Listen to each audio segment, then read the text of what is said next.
Bonjour à tous, c'est mon retour sur ma chaîne. On se retrouve comme chaque week-end pour faire le point hebdomadaire sur nos actions françaises. Les tendances visiblement commencent à se dessiner clairement pour 2026. On va regarder ça, c'est parti.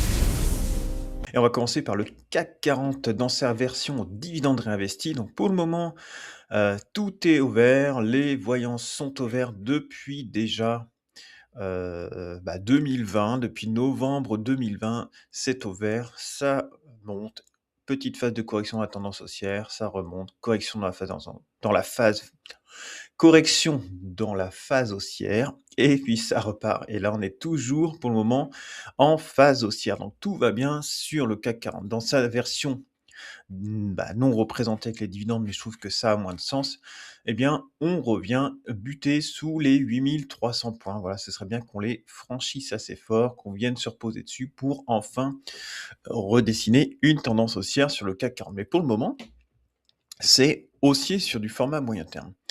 Alors, on a Eurofins, donc pour le moment, pareil, ça reste haussier. C'était rouge très longtemps. Là, on récupère la moyenne mobile 200.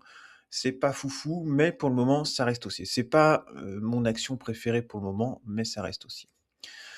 Accor, c'est bien Accor. On avait du rouge, une belle phase verte ici, un petit peu d'incertitude, une correction dans la phase haussière. Et là, visiblement, ça a l'air de vouloir repartir. Donc, dans sa version avec dividende, voilà, elle est bien. Il y a de la volatilité, mais voilà, on va commencer peut-être, on fera quand même gaffe à ce niveau-là sur les 50 euros. Mais si on arrive à franchir les 50 euros, on repartira peut-être sur une belle tendance, sachant qu'on va un petit peu sur les valeurs défensives visiblement en ce moment. Air Liquide, joli rebond. Ici, on voit qu'il y avait des acheteurs. Quand ça allait vers le bas, c'était repoussé. Donc, il y avait des acheteurs aux environs des 150, entre 155 et 160 euros. Grosse bougie verte dans la semaine là.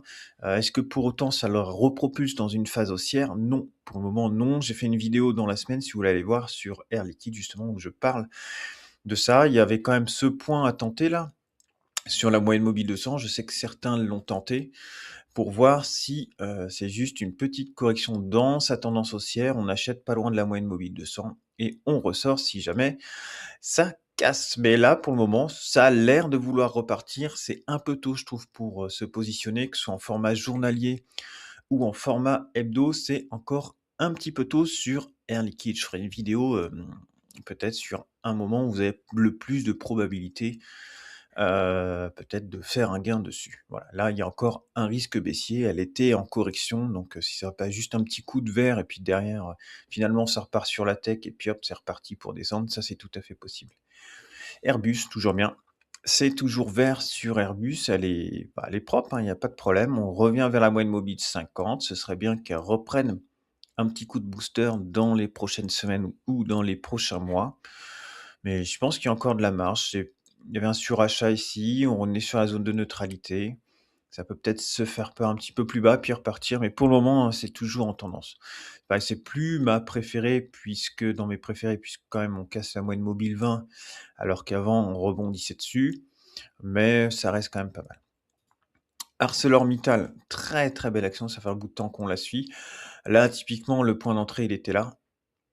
Là, c'est plutôt un point de sortie qu'un point d'entrée, hein. Quand ça commence à faire quelque chose en parabolique comme ça, il y avait plus 105% déjà sur ce mouvement-là, entre mai 2025 et puis maintenant. On voit qu'on enchaîne 3-4 bougies qui sont assez haussières. On a un récit de 85, 84 en format semaine.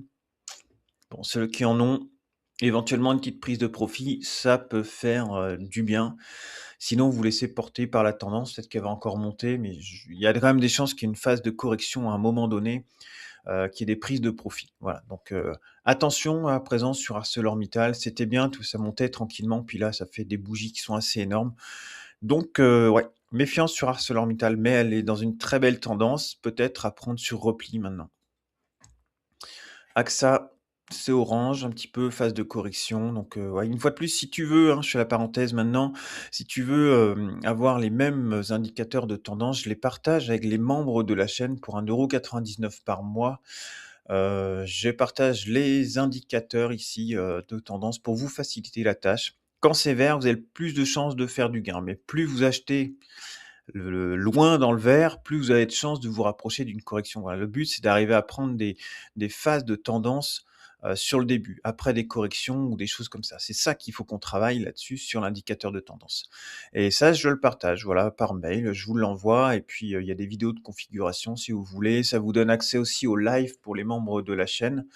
Voilà, on les a lancés, on a tout réglé les petits problèmes. On passe de super moments. Ça vous permet de poser des questions sur vos actions préférées ou les actions que vous pensez acheter. Ça permet d'avoir un deuxième avis. Donc, si ça t'intéresse, n'hésite pas à nous rejoindre. Ça soutient la chaîne en plus. Et puis, voilà, les bénéfices des gains que je mets sur un compte titre vont à une association. Donc voilà, ça fait du tout bénef pour tout le monde. Vous apprenez, ça rémunère un petit peu le travail que je fais. Bon, au taux horaire, ça vaut pas le coup, hein, mais c'est pas pour ça que je le fais. Et puis en plus, on fait une bonne action derrière. Donc voilà, c'est le meilleur des mondes. Tout le monde y trouve son compte. ALD Automotive et Events, donc la superbe tendance. Ça, c'est propre. Ça, c'est propre. La moyenne mobile 20, pour le moment, elle fait toujours le job. Là, c'est vraiment bien parti. Très, très belle tendance. Ça veut pas dire que ça va continuer, parce qu'on a un RSI, en début de zone de surachat, mais la très belle tendance, hein. C'est vraiment ça fait longtemps qu'on en parle maintenant de se dire: «Bah oui, ça monte, ça monte, ça monte». Bah oui, vous avez plus de chances de faire un gain dessus. Ensuite, on a BNP Paribas, très belle tendance aussi, très belle tendance haussière. Vous voyez, depuis un petit bout de temps, hein, depuis 2021, c'est haussier, ça corrige dans la tendance, mais ça reste toujours au-dessus de la moyenne mobile 200, donc ça reste haussier. C'est juste une correction de la phase haussière. Ça remonte, petite correction, et puis c'est reparti à la hausse. Donc très très bien. BNP Paribas, très très bien. Il y a peut-être même encore un petit peu de marge dessus. Dassault Systèmes, comme la semaine dernière, c'est rouge. On n'achète pas ce qui est rouge. Ça fait des plus bas de plus en plus bas. Si c'était la bonne occasion, eh bien ça fait encore des plus bas de plus en plus bas.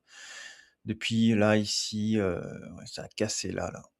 Depuis là, que ça casse la moyenne mobile 200. Quand on casse une moyenne mobile 200, c'est jamais anodin, surtout en format semaine. D'abord en format journalier, ça casse la tendance de court terme, mais surtout en format semaine. Alors que si vous prenez éventuellement du FH comme je l'avais fait sur les 70 €, eh bien vous profitez à présent d'une très belle tendance haussière. Et là, regardez, si j'enlève les dividendes, on avait le pic ici de 2007 avant la crise de 2008. Et on vient de casser le pic ici. Donc ça, c'est hyper haussier. On vient de casser les cours les plus hauts. On est dans une tendance haussière. Le RSI n'est pas en surachat. Il était en surachat. Il se pose sur la zone de neutralité. Ça repart. Ici, ça repart sur la MACD. La tendance, elle est verte.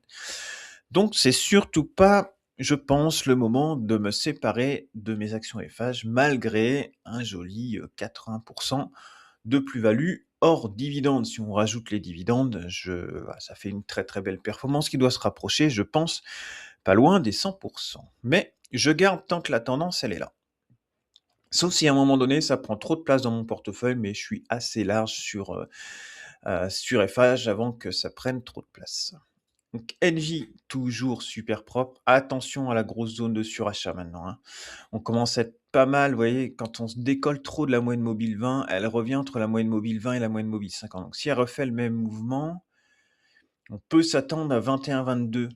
21-22 pour repartir derrière si la tendance elle est toujours là. Si c'est pas une fin de tendance puis une correction, mais ça peut valoir le coup d'attendre. Là maintenant, ceux qui ont des positions, soit peut-être prise de bénéfice ou laisser filer.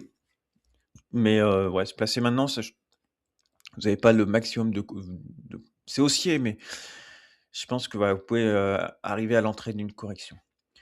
Essilor, ouais, je ne sais pas trop me placer dessus avec cette moyenne mobile 50 qui casse quand même, moyenne mobile 50 semaines qui casse. Ça avait pas cassé depuis longtemps, depuis tout ce début de tendance-là. Là, ça avait cassé un tout petit peu. Mais sinon, elle a pas tendance à casser sa moyenne mobile 50. Donc les 200, 210, pourquoi pas. Pourquoi pas, mais là, j'ai du mal à me positionner dessus, hein. Euronext, on attend. On attend la phase de correction. On surveille la moyenne mobile 200 ici. Elle a pris 121%. Elle corrige, elle refroidit. Très belle action. Voilà. Mais en phase de correction, même les belles actions corrigent. Et donc, Euronext, il vaut mieux, je pense, patienter dessus. Bien sûr, c'est pas un conseil en investissement, c'est juste un avis. FDJ, c'est baissier. Voilà, ça avait beau faire une belle journée, ça reste baissier, c'est rouge. Pour le moment, je pense qu'il y a d'autres choses de mieux à faire que d'aller sur FDJ. Malgré le dividende, tout ça, on en parlera avec les gens qui ont eu du Stellantis, hein, malheureusement. Le dividende ne fait pas tout parce que quand il est coupé, ça calme un petit peu. GTT, super propre toujours. Il y a encore des nouveaux contrats qui sont tombés. Elle est propre, elle est haussière, elle est pas en surachat, elle est nickel. Voilà, coup de cœur, une fois de plus, comme depuis des mois sur GTT, c'était déjà un coup de cœur par ici. On avait parlé de la zone des 100-110 qui était à mettre à profit en avril. Elle était très bien, on était très très bien dessus. Voilà, donc, et depuis, je sais pas, ça fait des mois que je vous en parle, septembre 2024, peut-être, ouais, décembre 2024, quoi. 49% à peu près dessus.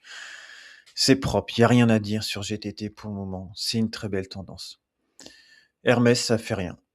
Ça fait rien, c'est baissier, on est sous la ligne de signal, sous la zone de neutralité. Ici, on est toujours au-dessus de la moyenne mobile 200. C'est le seul truc qui la retient d'une tendance baissière de moyen terme. C'est la moyenne mobile 200. Si elle casse, on passe dans le rouge et puis à fuir et à revenir éventuellement plus tard. Mais là, c'est un petit peu chaud, je trouve. Interparfum, j'attends toujours depuis des mois, des années pour rentrer dessus. Ça veut pas. Tant que ça veut pas, je ne rentre pas. Je dois avoir 30 € dessus, une action peut-être. Donc là, rien à faire sur Interparfum, mis à part avoir plus de chances de perdre de l'argent ou d'immobiliser du capital que de voir un gain. Kering, c'est baissier. On était dans du rebond, mais rebond dans une tendance baissière. C'est rouge, tant que c'est rouge, on prend pas. L'Oréal. L'Oréal, ça fait rien, ça se cherche. Vous voyez, c'était vert, puis du rouge, puis du orange, du rouge, du orange, du rouge, du vert, du rouge, ça passe même plus par le orange. C'est très compliqué, ça se cherche, on est au-dessus de la moyenne mobile 200, c'est neutre, baissier puis neutre depuis des mois. On est au-dessus de la moyenne mobile 200, mais vous voyez, on a toutes les moyennes mobiles qui sont concentrées dans un seul et même endroit ici, là, aux alentours des 374. Ça trouvera son chemin, il y a un moment donné où les marchés vont décider. On verra si ça part vers le haut ou vers le bas.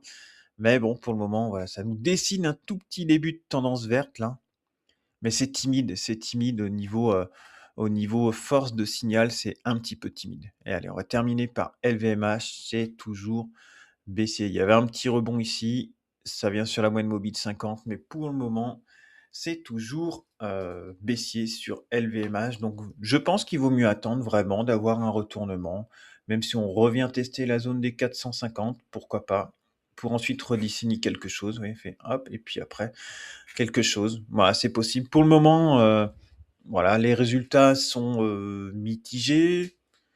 Le futur semble stable ou mitigé. Bon, je vois pas trop de catalyseur haussier pour le moment sur LVMH. Donc, mis à part attendre, prendre son mal en patience, puis rentrer sur cette action quand elle donnera des signes de reprise, eh bien, dans l'attente, eh bien, on peut trouver de plus belles actions, comme GTT par exemple. Voilà. Alors, une fois de plus, merci à tous. On se retrouve demain pour la deuxième partie. Je vous souhaite une excellente journée. Salut!